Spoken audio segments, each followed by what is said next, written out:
about it. I won't give up till I'm on top. Yo, no, I ain't the type to give up. If I do something, man, I do it till I get what I want. I turn a business out of nothing into something I love. I got a poker face, but honestly, I'm not one to bluff. I flip a switch, never miss, man, I always stay up. Don't let them see you, bitch, always have a plan to stay tough. This life ahead of you ain't easy, it was built to be rough. But that's what makes a personality, is tragedy, bruh. So keep your head on your shoulders. Now we ain't out here moving rocks, we out here moving boulders. Now we ain't getting posterized, we out here making posters, and we ain't got nothing to hide.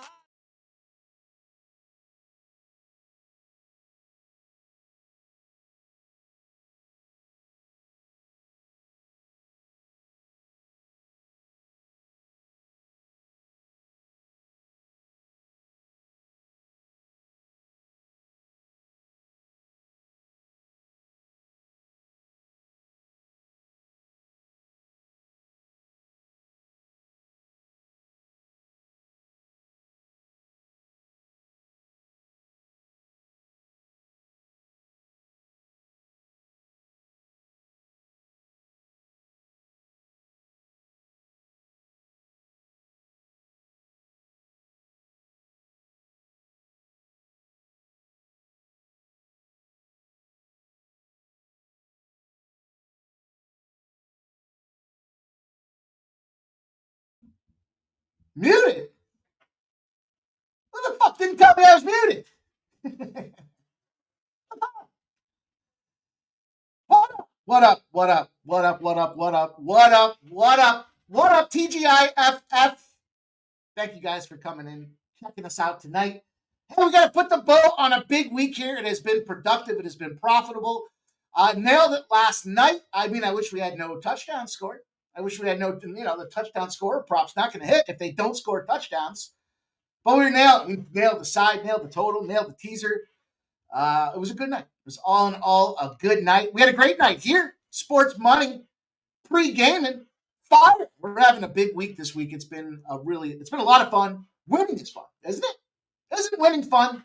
Come on. Name something that's even more fun than winning.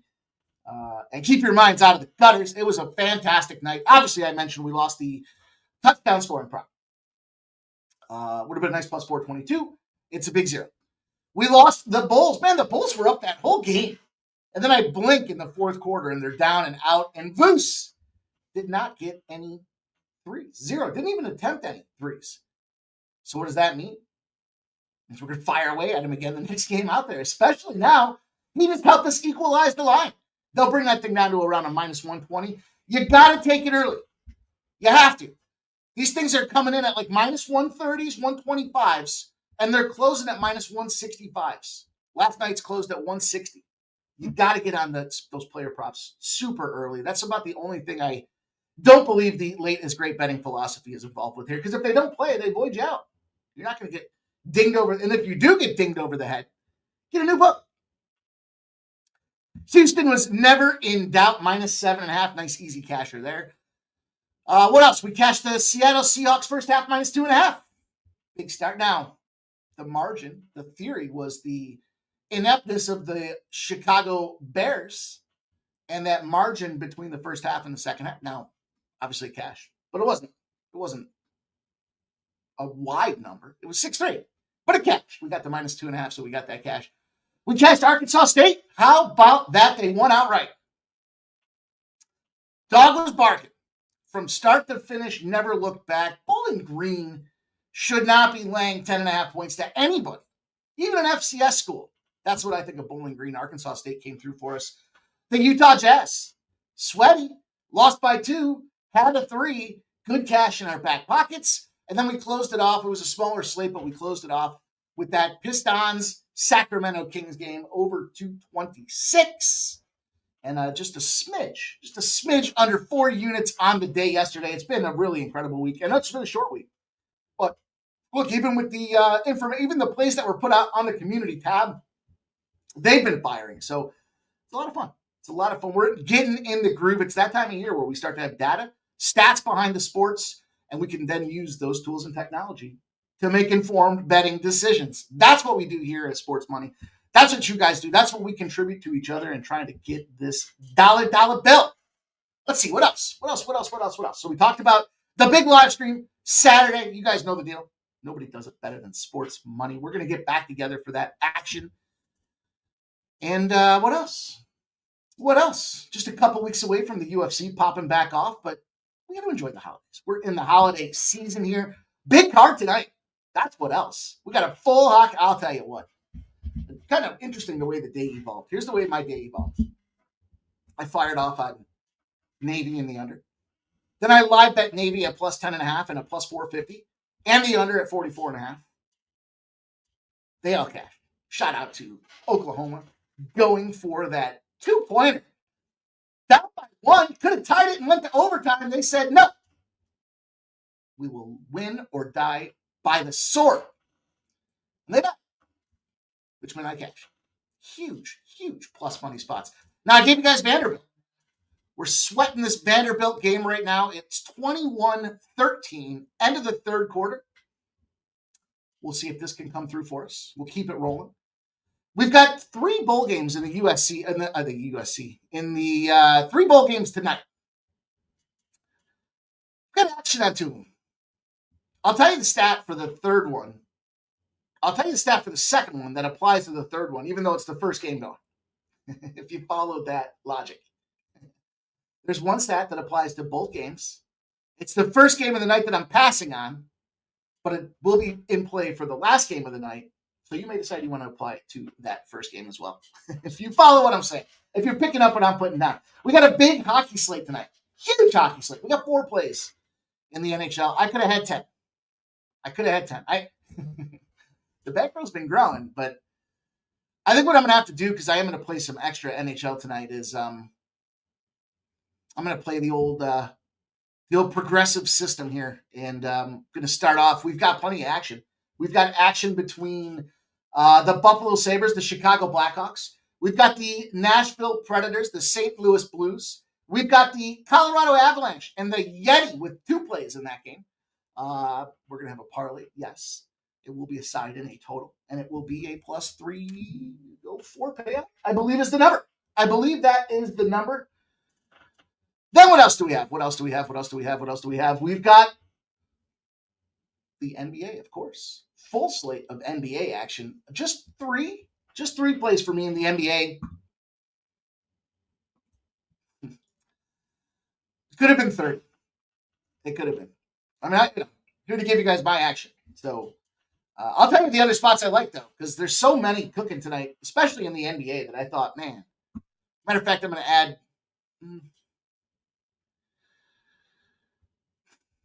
Am I going to add one right now?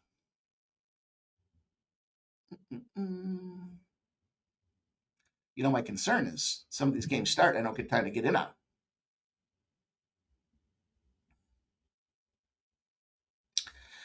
Yeah, I'm going to add one right now. I'm going to add it right this very second. Bear with me. Bear down. Chicago Bears. Big fun. That was a fun show last night. Hope you guys enjoyed it as well. Just a good time. Good time hanging with the fellas. Getting the crew together. Doing what we do. Okay. Let's get to work. You guys know the deal here. We need your help to grow this channel. By growing this channel, we all make more money. We attract more like-minded individuals that are sharp, experienced bettors trying to give their favorite looks to cook the books. And it all starts now by taking a second to close the chat. Hit the thumbs up button, then pop back in and we'll get this show on the road. Thank you much.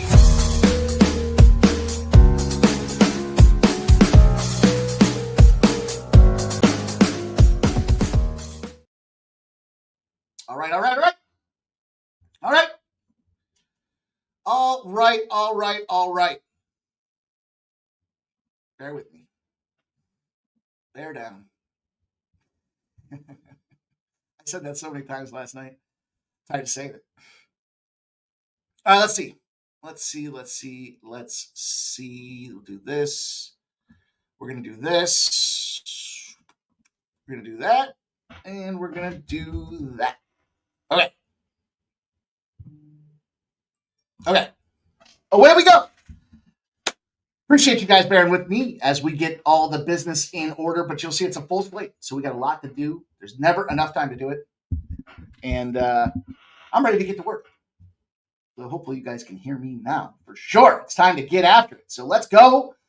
Let's make this dollar. Let's make the bookies holler. It's going to be a lot of fun, guys. Get that pen and paper ready. Now is the time. We're going to run down the chat. We're going to see what best bets, the best in the business, have to offer to get out there and grow our bankrolls together. And it starts with you guys putting your favorite plays in the chat so we can talk about it. We can comment on them. We can get a group consensus. Let's get a party going here. And it starts with commenter numero uno.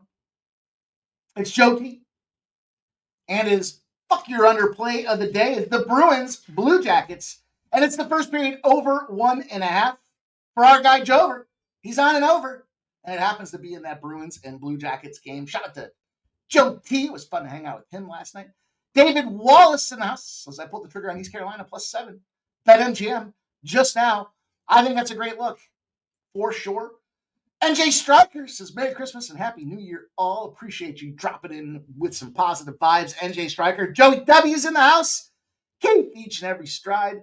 Giving us the Spurs Clippers moneyline parlay. Spurs Clippers moneyline parlay. The Clippers have absolutely dominated Golden State in that series. Shout out, Joe W says Vanderbilt touchdown. Is that the one that I just saw?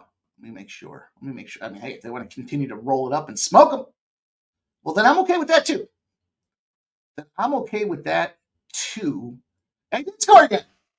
Let's go. Let's get one more. I may have taken the over. And by may have, I did. What did that give us? 41, 48. Let's get some scores.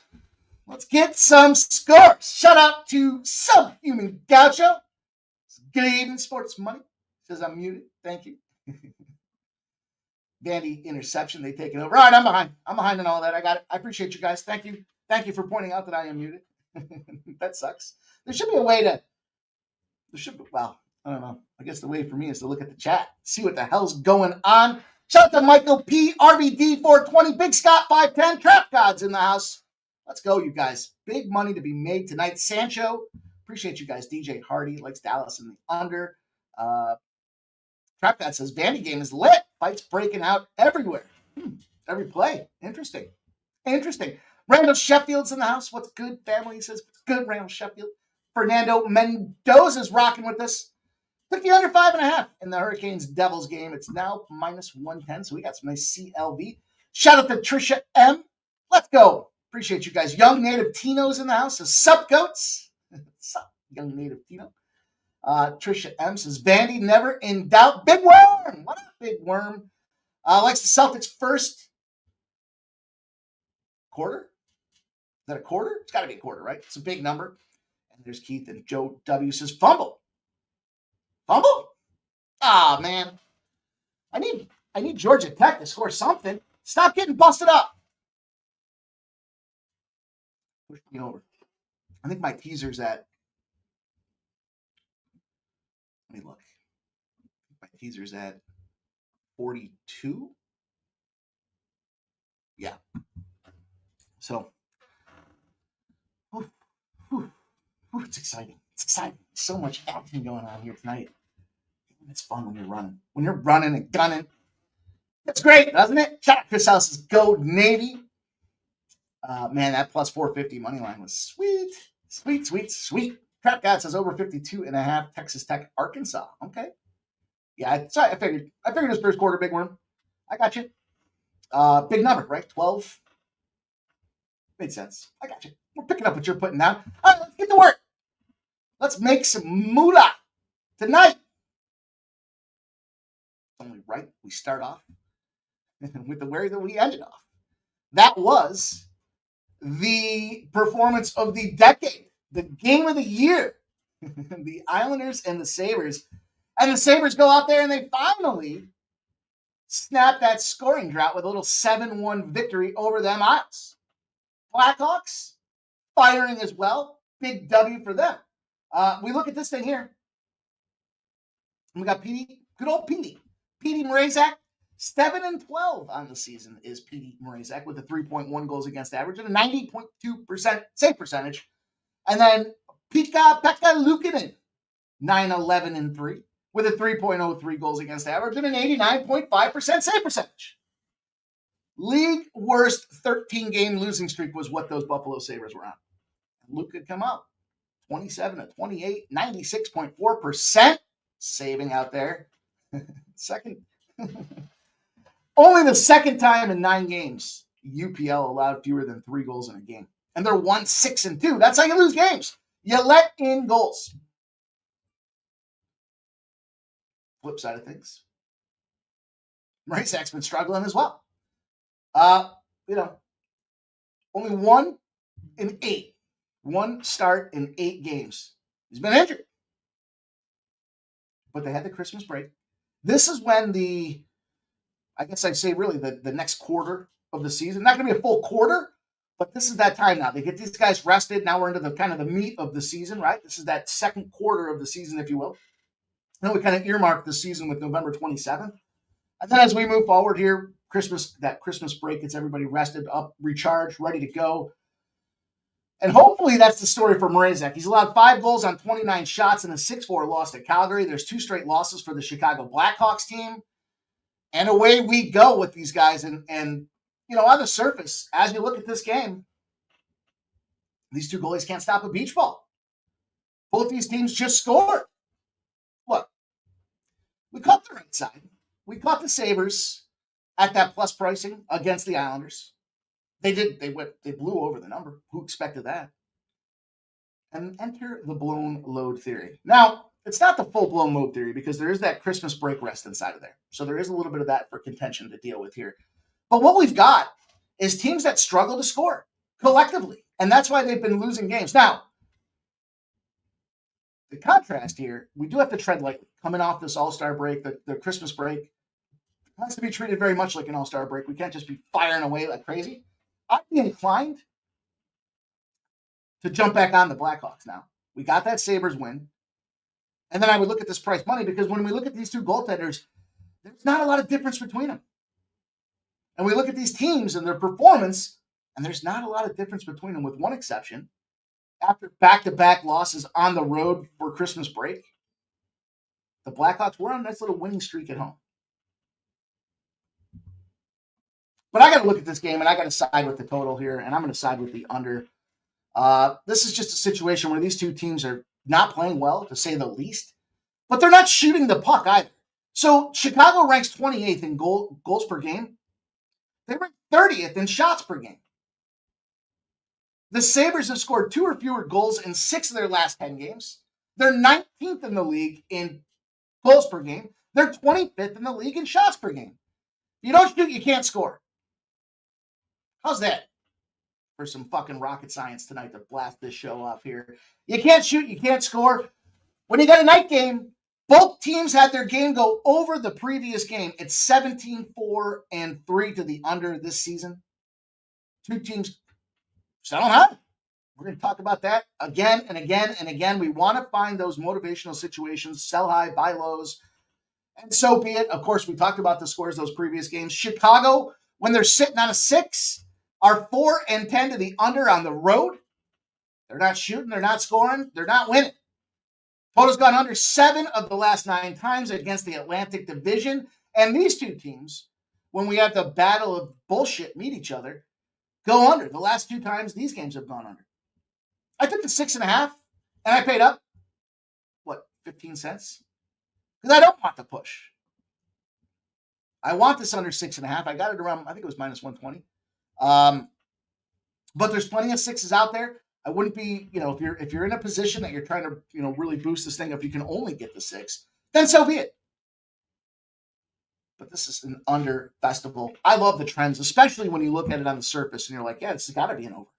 All this money pouring in on the over hasn't budged. In fact, it's shading just slightly to the over 6. It's kind of a neutral. It hasn't moved really all day, is what it comes down to. And we're going to take a shot that these 2 goalies with rest, and both teams coming in with rust, having a couple of days off, the Blades get a little rusty. Should see a lower scoring outcome for us here. We're going to take the under 6.5. Buffalo Sabres, Chicago Blackhawks, game numero uno for us. We'll keep it rolling. Pick up the pace. Okay, I will. Let's move on. Game number 2 we're going to talk about here. We're going to get into this Nashville Predators, St. Louis Blues. Big goalie move. It's Hofer, who is 7-3-1 with a 2.63 goals against average and a 90.9% save percentage that will start for the St. Louis Blues. Now, what's the big news? Well, they were supposed to start Binnington. So they have made that decision. And away we go. On the other side of things will be QC Saros. He's 8-14-6, 2.69 with a 90.7% save percentage. And don't look down. Are these boys starting to figure it out? I'm going to tell you this one. Early future consideration. Right? Much like we talked about Josh Allen as the MVP when he was plus 1,400. Keep an eye on the Nashville Predators to win the Cup. I know. Whoa. This team, what's going on? All those new pieces came in and they couldn't gel early. But now here they go. And they're on a 2-game winning streak.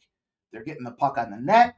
They're starting to understand their roles. And their goaltender, despite the fact that he's 8-14-6, is sitting on a 25 of 27 saves. His last game, 5-2 against who else? Well, a Stanley Cup hopeful and the Carolina Hurricanes. They beat him up. They shut him down. Big deal. Saros, only way to go is one direction, and it's up. A 90.7% save percentage over 28 games, but starting to take form. The boys are starting to take form. Marshall, Stamkos, they've got a good core lineup inside of there to begin with. And flip side of things, St. Louis kind of got the mercy W before the break, right? 4-0 shutout.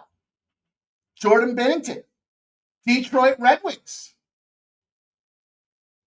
You know what we love to do when we see spots like that. Team coming off a shutout.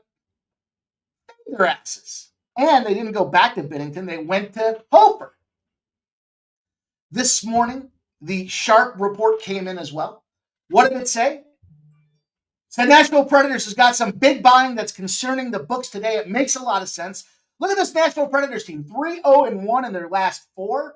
The pieces are getting together. The goaltender's starting to play to form. Going to start improving those numbers. St. Louis, definitely selling high off of a St. Louis team that just had a shit W to finish things off before they went into the All-Star or the Christmas break.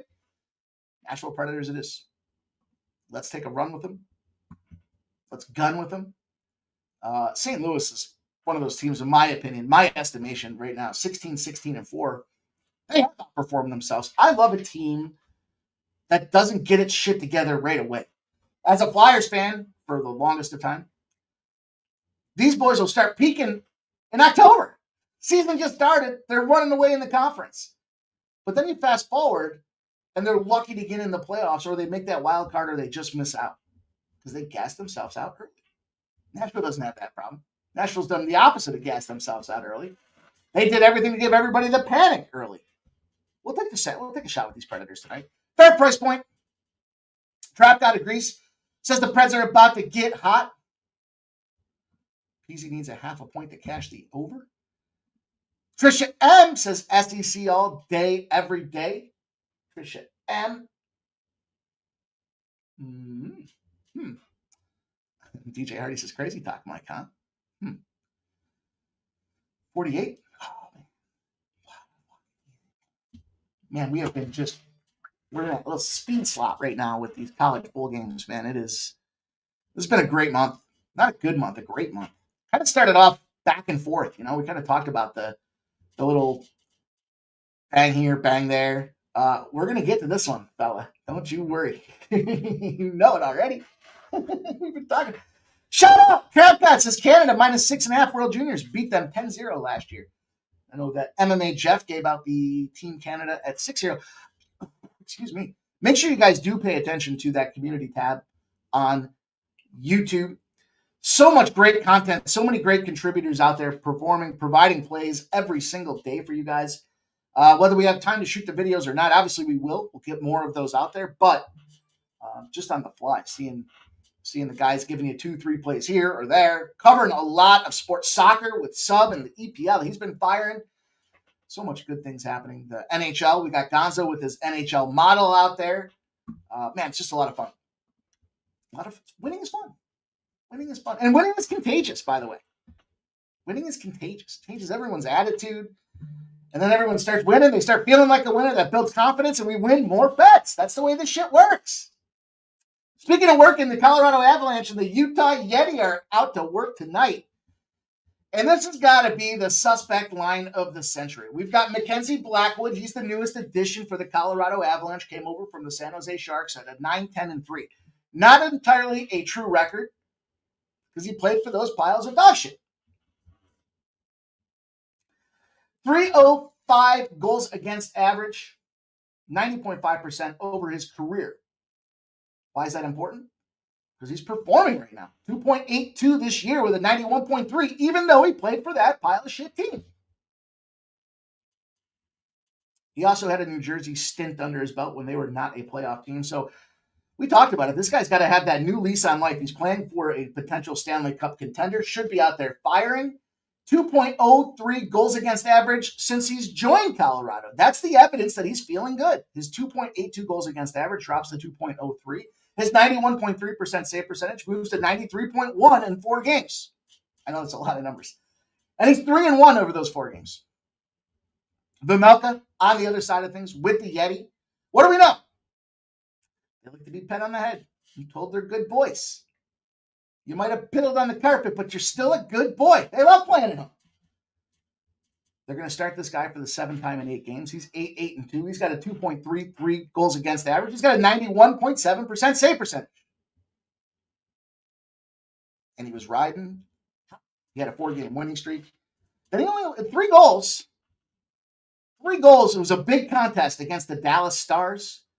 He didn't perform. You know, it was the 3-2 final. He only had an 89.7% save percentage because guess what this Yeti team are doing? They're stepping in front of pucks. They're not leaving the goaltenders out to dry. They're creating odd man chances, and they're making it difficult for those pucks to find the goaltender. And they're back up. In the dog roll. We just talked about Colorado being red hot. You know, I looked at this game, and the first thing I thought was, why is this number sitting at plus 120? It's been sitting there all day. In fact, yesterday, the old early steam came in. Remember we talked about this. The NHL's buying behavior when it comes to gambling is very similar to that of the WNBA. Not a lot of tickets, and it's usually really sharp MFers. A lot of times they're buying the price. When the Sharks came in and bought this price yesterday, they were concerned it was going to go down from the plus 120. It hasn't. It's been holding pretty tight. And then you look at this thing, and, well, it makes sense. Here we've got this Utah Yeti team off of back-to-back losses against Anaheim 5-4, against Dallas 3-2. But the thing is the 1-goal opportunities. Colorado's been fired up. They've been finding their groove as well. They're winning goals by puck line. So if we got a tight battle in Utah, and we got a team that's been covering puck lines, this goes back again to why is it sitting at plus 120? It's got to continue to be the question you ask when you see numbers like this. And yeah, what do we got? Well, here's the ultimate situation for scheduling. Now, there's a couple of days off. So this is that weird scheduling spot because Colorado's at home. They get the Christmas break. They fire up for this little shit road stint to play Utah. Then they go back home for a nice little home stand. And who's the first team on deck? Probably Western Conference winning Winnipeg Jets. I don't know how many teams can win in the West, but I think I gave out 6. And so this is easily the slight fuck off, I don't care situation, which validates maybe why we see this plus 120. Then we go to the old sports almanac, right? We got the code. We got the language out there. And guess what the language says? The language says, amazingly enough, the dogs off the Christmas break bark. Last year, they went 4-1 the first game back from the Christmas break, and we're positioned with that situation today. In fact, there's a couple of teams out there that do have this position in front of them. One is the Utah Yeti. 2 is the San Jose Sharks. 3, the Carolina Hurricanes. Now, I don't know if I buy into that because I like the Devils, but that's just a biased thing for me. I mean, obviously the dogs in general are alive to bark. The home dogs particularly are the ones that you have to look for. And I've got 2 circle spots. This is where I said this game is going to apply to a couple situations. It is the Utah Hockey Club. They have lit up the Steam report. I mentioned that yesterday. It came in there on the Sharp report, not the Steam report. I'm not trying to steal Ramon Scott's language. But how about this? When you're in the revenge spot and you're a road favorite on a low line road favorite off of a home loss in the revenge spot, and each team has more than 2 days rest. Yeah, those teams are 7-3, but they're 3-7 on the puck line. It's going to be a tight game. Mine hasn't moved. We're sitting on this thing, and I'm jumping in. I'm taking that home dog. I'm taking this Utah Yeti. Am I a little nervous about it? Maybe. But I'm seeing the slate line movement now from plus 120 to plus 114 on DraftKings. So now that we're getting closer to puck drop, 2 days ago, the Sharp started betting it. Now the line is moving. Also, the under was a viable player out here. This one hit the Steam report. The home dog situation, by the way, let me give this one to you. In December, when both teams have over 2 days rest, that's the Christmas break. As long as they're not playing in Boston and Toronto. Hockey meccas, Boston and Toronto. Those home teams on low lines or dog spots specifically, 19-4 over the last 23 games, 20-3 on the puck line. The two that definitely fit the criteria tonight, I mentioned, are Utah and San Jose. Write this one down because the Ducks, I believe, fall in the line tomorrow with the same formula. So keep your eyes on this trend tonight. If the Utah Yeti can bring us home, we're going to look to hammer away on the Ducks tomorrow. And by the way, while we're talking about this parlay with the under, there's another one of those factors. We've got pucks not finding the goal when you're playing against the Utah Yeti. The Yeti don't shoot the puck enough to begin with anyways. And so we parlayed the under together. Why did I do the under with the team and not the other way around? Why is the team standing out individually? It's a plus money spot. Because we're going to ride a 19-4 money line situation with the home dog. Then we're going to add the under to that little puppy. We're going to see if it barks. And if it barks, it's barking at a $3.05 price tag. Ultimately, the way we're attacking this thing. Shout out to Joe Dub giving us the $4.99 super sticker. Appreciate you. My God. Blessing our action today. Thank you. Joe Dub in the house, my God. Gets me jacked up. You know I get jacked up for that kind of stuff, Joe. Appreciate you, my guy. Thank you for coming in here, rocking with us, hanging out, being a positive cat. Just an all-around good dude. Blessing our action, positive vibes, and all the rest. Let's go! And the Sharp Report also had the total. The total was the two totals that made the Sharp Report, by the way. The Buffalo Sabres under, which we're on, and we had the trends to validate it. And this Utah Yeti spot with the under. At 6.5, that's catching juice. Now minus 112. On its way to minus 115. Tells you that this is probably going to be a lower scoring game. And that's what it's going to have to be for Utah to win. So I just took a little plus money swing. Trying to turn 2 units into 4 units. By way of catching 3 units on that Utah in the under parlay. So we'll see. This is where I was talking about the progressive piece of things because there's a lot of action I've got going out there with basketball and football as well. That the other spot I do want to hammer on is the San Jose Sharks. I know it's crazy. I got it. I'm crazy. But I also like that 1.5. Sitting at the plus 1.5 at minus 115s. That's like a unit versus a half a unit play. Getting a full unit on the San Jose Sharks and a half a unit on the plus 210. We'll see. We'll see how it evolves throughout the evening. But I'm very interested in that Shark side of things here. And just as a quick look at these goaltenders and kind of a look ahead spot, it's Aiden Hill and it's Gorgiev. Aiden Hill's 15-5. Gorgiev's 9-9. Gorgiev's been bad. Sharks have lost 5 in a row. That's kind of the piece that's been, the Vegas Golden Knights are on a 4-game winning streak. The Sharks have lost 5 in a row. We'll see. I gotta really see some good things happen with this Yeti team early to get me jacked up about that. But we'll see. Between the two, I opted to go with Utah for all the reasons that I had mentioned. But that's enough hockey. Let's roll on. Let's move forward.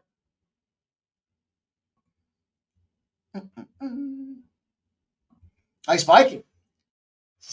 Yeah. Yeah. I almost hit the second half over. 47.5. I'm a little chirped at myself for not doing that. But the teaser's good money. It's all good money. We get one more touchdown here. One more touchdown. It was an easy over. It's over all day. All right, let's go. What do we got next? Who got next? Peace. All right. We'll start with Syracuse. Syracuse Orange rolling in at 9-3. I tried to look at these bowl games, and ultimately I didn't mess with the Texas Tech Arkansas game because I'd lean to the Pigs, but I just didn't have enough conviction behind it to get. I mean, my estimation with the Arkansas team is that they're a little bit one-dimensional. Like we talked about the one-dimensional factor yesterday, trying to force feed the receptions to the tight end for Bowling Green. Armstrong's the guy out there for Arkansas, and I mean, both teams have been ravaged by the portal. I mean, everybody gets hit by the portal. It's not really that big a deal. Both teams face it. Now, some obviously more than others. And, depending on the pieces that you losing offensive linemen and quarterbacks is a big deal. But I looked at the Syracuse and Washington State team. And what do we know? Well, we know McCord is a fucking monster. The guy rolled out there with 4,300 passing yards to transfer in from Ohio State, 29 touchdowns, 12 interceptions. Beastly. Beast mode and beastly. What else do we know about Syracuse? Well, the coaching staff came from the defensive end of Georgia, down in the old SEC. And the hard part is trying to figure out which of these programs, how are they trying to finish? Which ones are trying to finish strong? Which ones just don't care and feel slighted? And I'll tell you this much, when you're in a rebuild like Syracuse is right now, look, 10 wins for a Syracuse team that would be since Dino Babers' era. Remarkable situation. Fran Brown has come out there, and we've got a depleted Washington State side of things. They got rid of the coach. Remember, we talked about this before. Now, this one's a little different because it's not necessarily from entirely from within, but we talked about the coaches that got removed versus the coaches that are in place. Those teams with coaches that got removed get thumped. That's what it is. Historically speaking, I think it was 5-1 last year. Then overall, you look at the other side of things. I mean, yeah, we saw Washington State can score. And I think that's the key here is points. But boy, look at the Syracuse finish. Miami, 42-38. That was a big Miami program that had high hopes and aspirations to get themselves going somewhere. They ended up going nowhere. But Syracuse dumped them. And then the best part was the coach afterwards. telling Dabu down there in Clemson, he's welcome. He's welcome. He told him he's welcome for beating Miami and getting them into the playoffs. It was phenomenal. Phenomenal. So there's some swagger going on in that club as well. They took down UConn. They took down Cal. They did lose to Boston College, but they scored, and they're scoring, and they're scoring, and they're scoring 42 points, 31 points, 33 points, 31 points, 38 points, 30-plussers. They're monsters.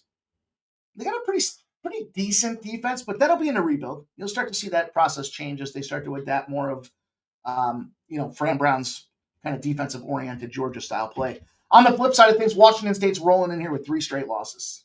Done, checked out. 8-4 season that got away from them the last 3 of the year. 2 road losses to New Mexico, 38-35. They lose 41-38 to Oregon State. And then their big game against Wyoming at home, their season finale, they get busted up 15-14 to shut down the season. Arguably, 2 teams going in different directions. And that's where I wanted to jump in and take advantage here. When I started looking at some of these numbers and some of these plays, the first thing that jumped out to me was Syracuse. Look at this line. This number's huge. And is it huge? Is it rightfully so? That's the big question. When you peel it back and you start seeing 18.5 points, you better be damn certain. Now, there's a little concern I have out there. When it comes to a team like Syracuse that likes to throw the ball around the yard, that number has not translated well when it comes to college bowl game experience, specifically, just to paint the contrast and try to be a little unbiased here, non-biased in these situations. But overall, where'd it go? Where did it go? Teams that throw for at least 345 yards a game are just 19 and 37 in the bowl games because you have to be a rounded out team. If you're just pass, the other team that you don't see often, maybe once every 10 years, can stymie you and game plan against that, and now they leave you in a one-dimensional position. Now you have to go to the run, and you're a pass team. You know, if you want to look back, we got another team that this involves as well, not just Syracuse, but 19 and 37 in bowl games. Also is Miami and Iowa State tomorrow, which suggests a potential fate. But I'm not getting in on that there. I think that this is a program that's fired up. They're running, they're gunning, and they score a lot of points. And so I took the Syracuse side of things at minus 12.5. I took the over 52.5 in the teaser. And, it was tough sledding because I'm not so, look, if it was Joe Blow, the quarterback coming in there and then seeing those bowl records at 19 and 37, that constitutes a lot of MAC schools, a lot of Conference USA programs where they beat up on shit defenses through the air. And then they translate over into, a quality opponent that's a conference they don't see very often, and they struggle. But that's not McCourt. I mean, McCourt's coming in from Ohio State, ripping everybody's face off and then beating them with their own faces.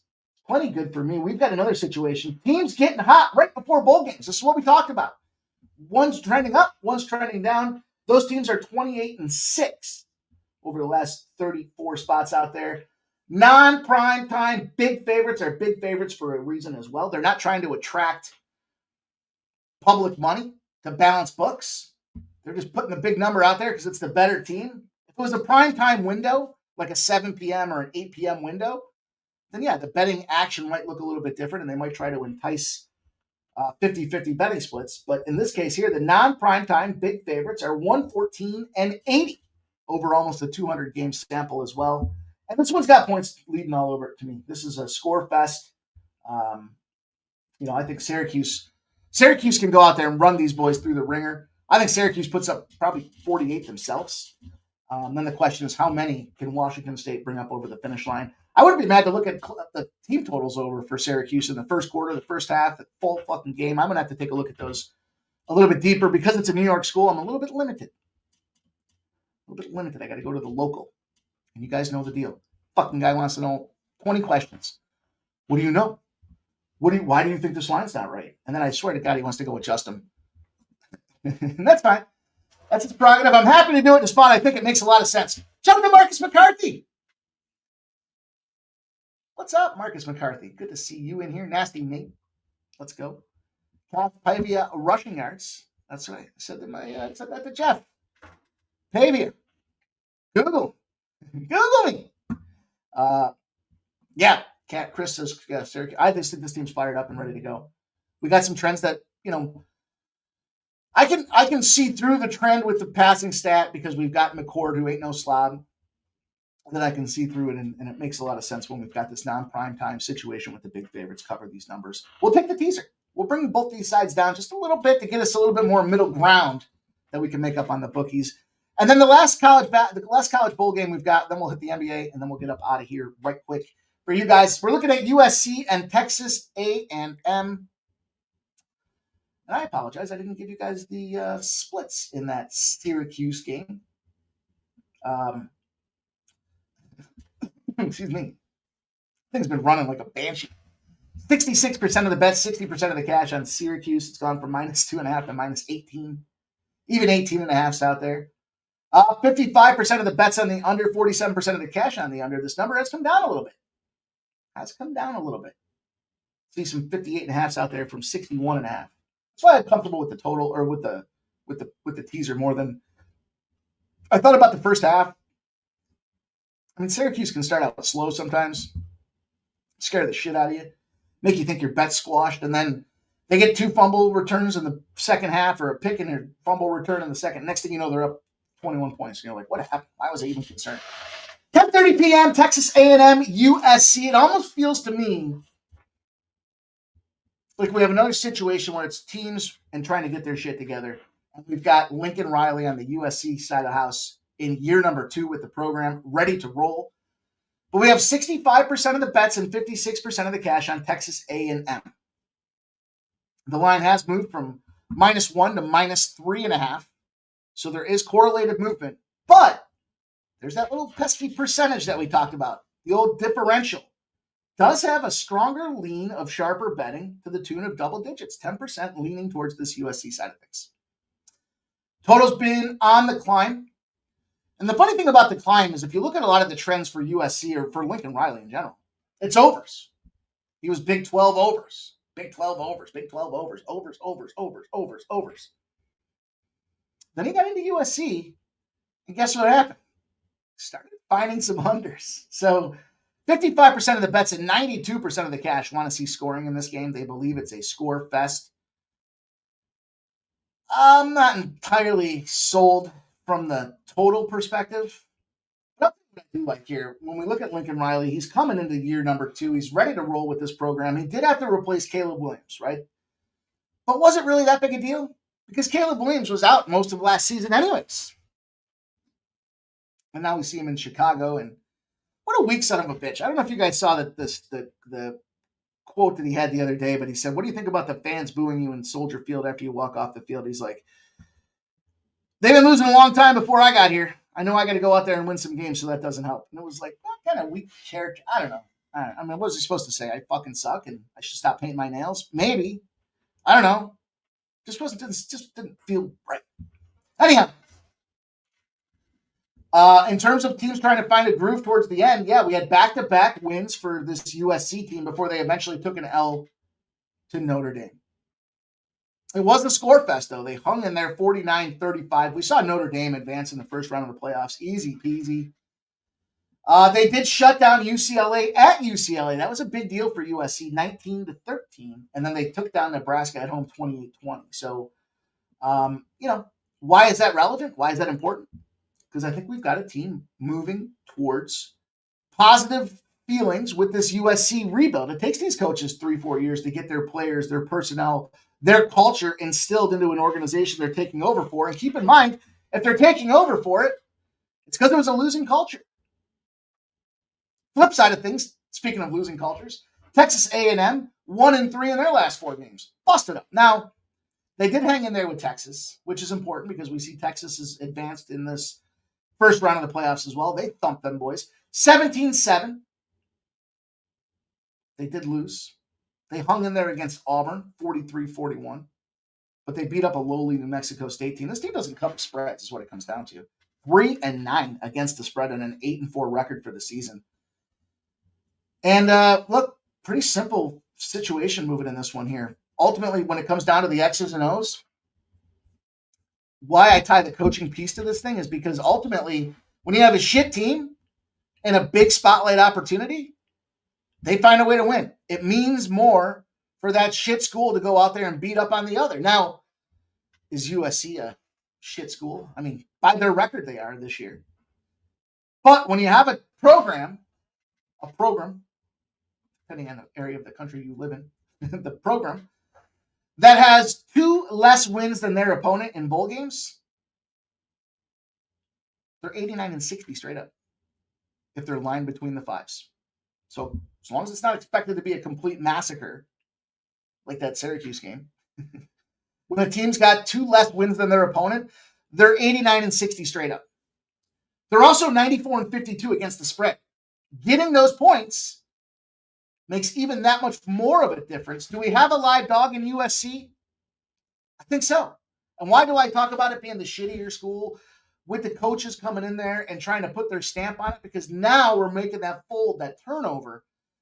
He got through the Caleb Williams replacement. He's in year 2, or the first year after. He's going to be moving into year 2 post Caleb Williams, number 1 overall draft pick. He is the quarterback whisperer. He's getting the personnel and the pieces in place. He's the better coach than this Texas A&M team that's struggling to cover the number. And yeah, we got a live dog. Also, when you got bowl games and you got one team scoring less points than the other team, the shittier team situation, again, it's kind of the same thing, but it's a 140-82 stretch against the straight up number. It's 143-75 against the spread. Teams that don't score as much getting in a bowl game situation against the bright light situation with those points makes a difference. 143 and 75. Now, that does exist for both Arkansas and USC today. I'm applying it to USC, but if you remember, I started off the show and said I've got a trend that applies to two teams. It'll be the last game, but if you want to take that and ride with it, it applies to the first game as well, even though I don't have a play on it. That's what I meant by all of that. I get down with Arkansas. I just don't. I don't know enough about the coaching. Trying to find what makes these guys tick and why they would give a shit about these games to me is the overall situation. USC games are 10-0 to the over, by the way. When the total's under 78 after they allowed at least 37 points the last game. That was that Notre Dame game where they lost 49-35. So you could potentially look at teasing this with the over as well. I'd be comfortable with that. I do think we're going to see points on both sides of the ball. I just think we have a live dog with this USC program. All right. Let's go quick. The game that I added in the NBA, there's no markup for it here, but I did go back and I added the Orlando Magic at plus 7.5. So I'm going to start it right off there. Why am I saying it like that? Because the game starts in, 7 minutes? If you're inclined, if you're so interested in jumping in on that game, and the big one for me, what got me jumping and going on this game, and why did I want to add that thing at the last minute? Well, it was 7, and it dropped to 6.5. So I got back in there. I paid an extra, I think, 15 cents. To get it back up to 7.5. So at the last minute, that's what, sometimes it's tough at this show because some of these lines will change. And I think it's just based on early indication of who's going to be playing in the lineups, which certainly doesn't affect me, my position in that situation. But to see that number tick down, here's the deal. These two teams play to the under. They're lower scoring defensive games. They're 13-3 the last 16 times these two teams have met to the under, the Knicks and the Magic. The average is 214. The final scores are around 103 to 99. Tight defensive-oriented games. Also, we've got a triple revenge opportunity. The New York Knicks have beaten the Magic the last 3 times they played straight up. The last 3 times against the spread. Twice this season, they beat up them Orlando Magic. And what do we know? The damn home team advantage for the Orlando Magic is one of the best in the NBA. Furthermore, when they struggle to come out there and put over 100 points on the board, the next game they're 7-0 against the spread. Triple revenge, tighter scoring game where the average falls to be a 4-pointer in a spot where they're trying to bounce back after scoring less than 100 points, 7-0 against the spread. I'll take it. Give me that 7.5. Fuck them Knicks. With all due respect. Hopefully you can get down with that. Again, that's just a late minute ad that I popped in here, and I'm going to put it on the banners just so that when tomorrow rolls around, or when Monday rolls around, we will recap that as well. But some science behind it. I just needed to see it. It wasn't moving. And anytime you got a home dog that's not moving, especially on a Friday night, that does concern me. It did move, though. It did nudge. And that last-minute move is what I needed to believe to jump in there and take a shot at that. Chris Salas is Q's team total over 39.5, minus 105 at DraftKings. Love it. Bo Jackson is working a double today. Salute him. Salute to you, Bo. My dude. Trisha M says stream tomorrow. Hell yeah. We pop off around 4 p.m. Cup God says Texas A&M moneyline parlay piece. Okay. I mean,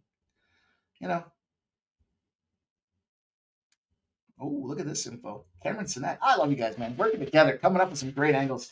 Says Pavia, sue the NCAA to be able to come back next year. We got Vanderbilt circled for next season. Absolutely, man. This is a fun dude to watch. Jim's in the house. He likes Bruins Jackets over 6.5. Dana dealt because Q's first quarter minus 4.5. Yeah, what the hell? If I didn't have to go through the fucking proctology exam every time I wanted to make a Syracuse bet with my local that I have to ask him. The reason I have to is because I got to bump the limits. I'm trying to play with my traditional bankroll size, not fucking funneled down. Oh, would you put $200 on the game? No, it's not enough. It's not worth my time. And I don't have enough books to spread it around on because I live in New York. So otherwise, I'd be with you on that first quarter Antidote. Chris Ellis says, fuck that, Mike. Us faithful in Chicago are tired of this whole organization, top to bottom. Jay Main says, I took the Leafs minus 1.5. Joe Bojack says, I did this last night with the Bulls game. Took the 8.5 instead of that's the difference maker right there. Nasty Nate says, when Boston loses to scrub-ass Sixers, they cover the next game. Well, let's use that to roll us in. Trisha M says, D Gens United is one. Channeling, hey, yo, D. Trisha M's got the pink tea waiting for her at home. Trap God says, no Matthews tonight for the Leafs. No Matthews indeed. Again, so the star player remains out of what that big takeaway is. In case you're interested in playing the star players out theory. All right. Let's go. Let's talk some basketball here. You guys know the deal. You know, Nancy Nate dropped it in the chat. It's the newest little nugget we found. And nobody's talking about it, which makes it even better. Love it when... Now, wait. This thing hits 5 or 6 more times. Everyone's going to be talking about the first quarter under. Then we'll jump off. But so far, still, you guys have kept a good secret. No one's talking about this 14-3 run in the first quarter unders for the Boston Celtics at home. And what's tricky is they're playing the Pacers, who like to run and gun. They want to gas. Overall, these numbers opened up. The Pacers at plus 10.5 have moved to 12s. 85% of the bets and 87% of the cash have taken the Pacers. The total, however, reverse line movement. 86% of the bets and 84% of the cash are on the over, and yet it's going to the under. 233.5 has dropped to 231.5, even 231s. Yeah, we're going to jump in here. Now, I looked at this game top to bottom. I like the full game under as well. I'm not going to double dip. I'm not going to double dip until we get the double dip logo. This double dip program, whatever I'm trying to say. The double dip something. We're trying to get a double dip. If anybody knows how to design in the graphics art world, it would be so helpful to offload some of this stuff. But that being said, here's a spot you don't want to be. Nasty Nate, cover your ears. You don't want to be a home favorite in Boston of 10 or more points. They are just 2-8-1 this season. They've lost the last 2 outright, including that Sixers game. They're 2-6 against the spread this season when they're in that home favorite role. So that carried over from last year, and it continues.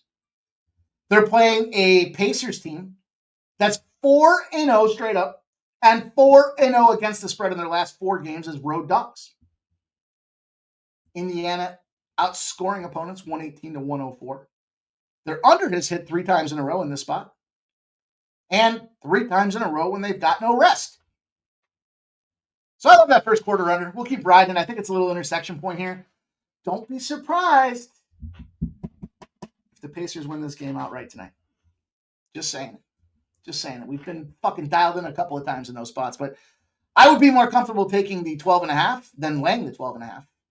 With all due respect. With all due respect, Nasty Nate. Because I got the 57 at minus 120. I love it. When I look, what made me get really excited about it is not only have we been talking about it and we cashed on it the other day when kind of first stumbled on it, but it's limited in terms of the books that are out there too. Like they're not all offering it. It's not a free for all to get this number. You got to really work to find some of these spots to lay that kind of cash. And now more have come online as the day has gone out there, but that's like one of those little sharp spots that they don't want to release. And when you see the Pacers that we know like to run at that over pace, Pacers on the pace, it gets exciting when you see that, hey, there's under trends galore on this thing. Just kind of complements what we're trying to do as far as that first quarter under. So I love the full game under as well. Again, I just went a little heavier today than I thought I would, being that it's a Friday and we've had such a glorious week. I don't want to unnecessarily give anything back here. I think these are all great plays, but we got to be calculative. We got to be calculated, selective. And let's go to this game. What the fuck is going on? the folks of StreamYard could make it a lot easier if all this shit just fell under one spot instead of having to click into this tab and that tab and this tab and that tab. And we got the tab. We got a game. We got the Cavs. We got the Nuggets. We got a potential beatdown brewing here. Cavaliers open at -1. Smallest of small road favorites have moved to -3s. 70% of the bets, only 59% of the cash on the Cavs. But it has been enough to jerk that line 2 points to the 3. The total's on the climb. 236 has gone to 237.5. We have 81% of the bets and 74% of the cash on the over. It's climbing. It's correlated. And then when we see these tight numbers, right, we start to look at the money line to see, let's make sure everything's kind of moving congruently. -125 is where the money line opened up. It's at -132. 76% of the bets and 76% of the cash are on that money line for the Cavs. And it's moving in the appropriate direction. Of course, look at these two teams overall, and the Cavaliers are just kicking the dog shit out of everybody.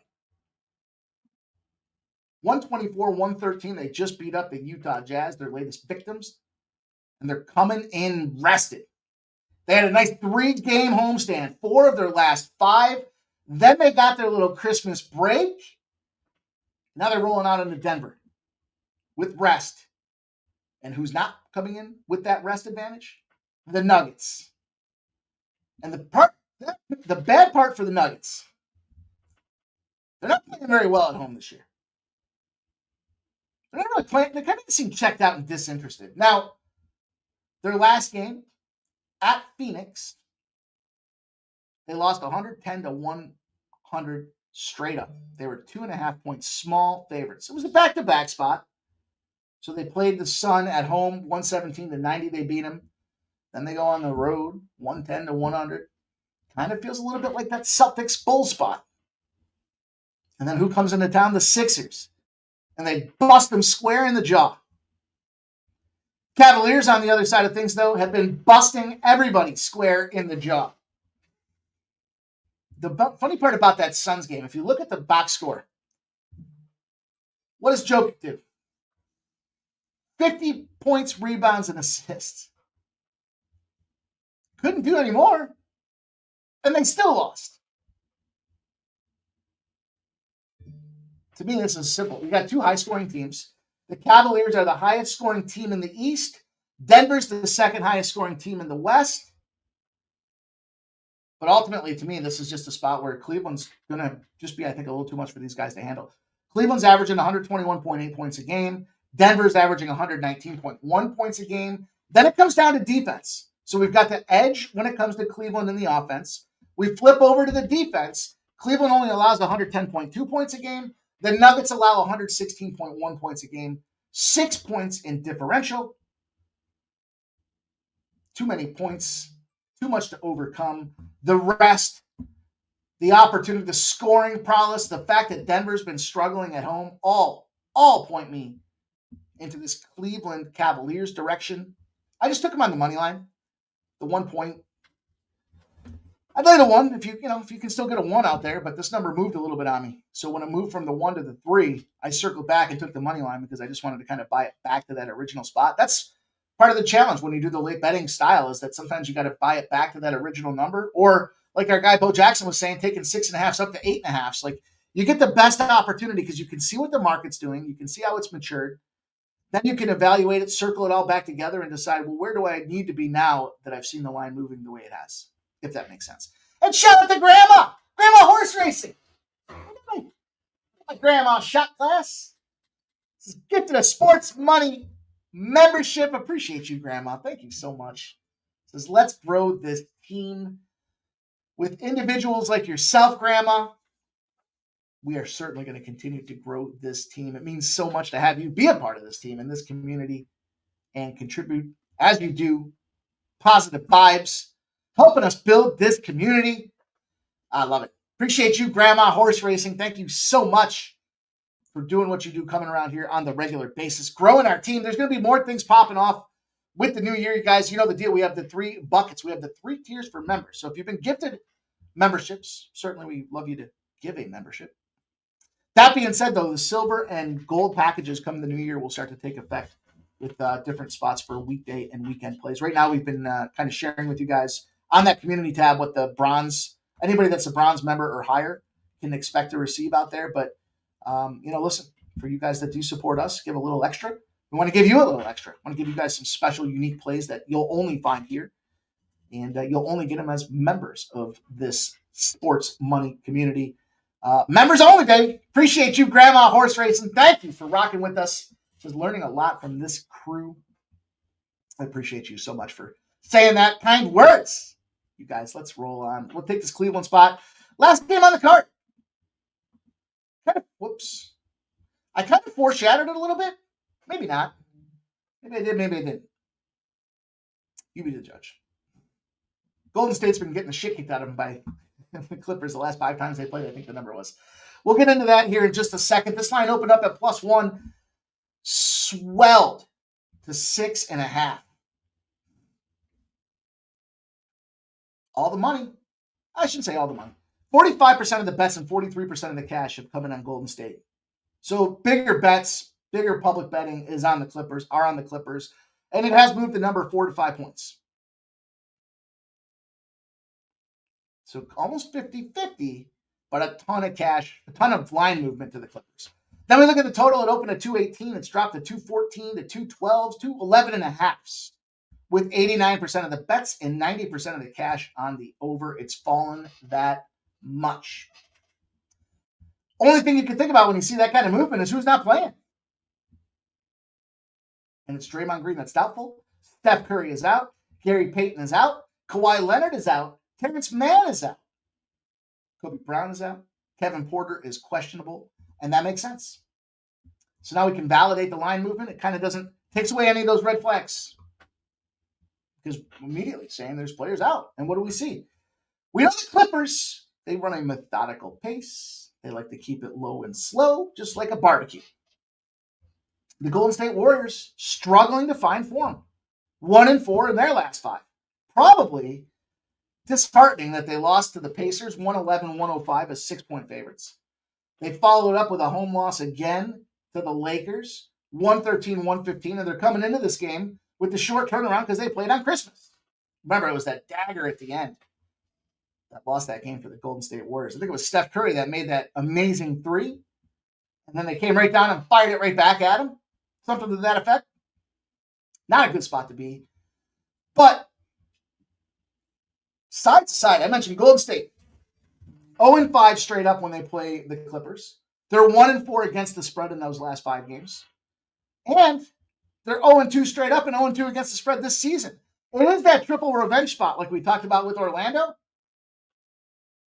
But I'm not ready to go jump in on Golden State without their horses, man. That's like, you're getting a bunch of points at this point. And yeah, I talk a lot about the players and does it matter if the player's in or out, and it's already factored into the line. I get it, but this team owns this team. One team owns the other team. The flip side of that, though, the Clippers are 0-7 straight up and against the spread when they're at home versus a conference opponent that is on less than 3 days rest. If they allowed less than 100 points the last time these two teams met head-to-head. An under spot where the Clippers can't come out on top. So you got intersecting zeros. It just doesn't paint the picture of how we want to intersect those zeros. Triple revenge was 6.5 points. It's a lot of points. You got to respect that for Golden State. They've been flopping even with their big guns in, though. That's a concern to me. But, you know what isn't a concern is the total. The unders hit 4 straight times when Golden State's a road dog. They're probably a dog because they're missing the best 3-point guy in the nation, Steph Curry. And yep, check the box. The average total is 228. We're seeing final scores of 114-102. And guess what? Golden State, I mentioned 8-0 in the dog roll to the under. They're smoking the under by 17 points a game. Nuking it. Absolute nuke show to take that under, and that's where I jumped in on it. You're missing your players. One team's dominating the other team here. I'll take the 212.5. Shop around, see what the best numbers you can find out there for that spot. I think it's a good look. I think it's a great look to close the night out for us out there, and I took it. I jumped in on it. You can find all my action at BetStamp. can see what's going on, see our month here. I think we're nestling around 20 units. Just from the show here and the community tab.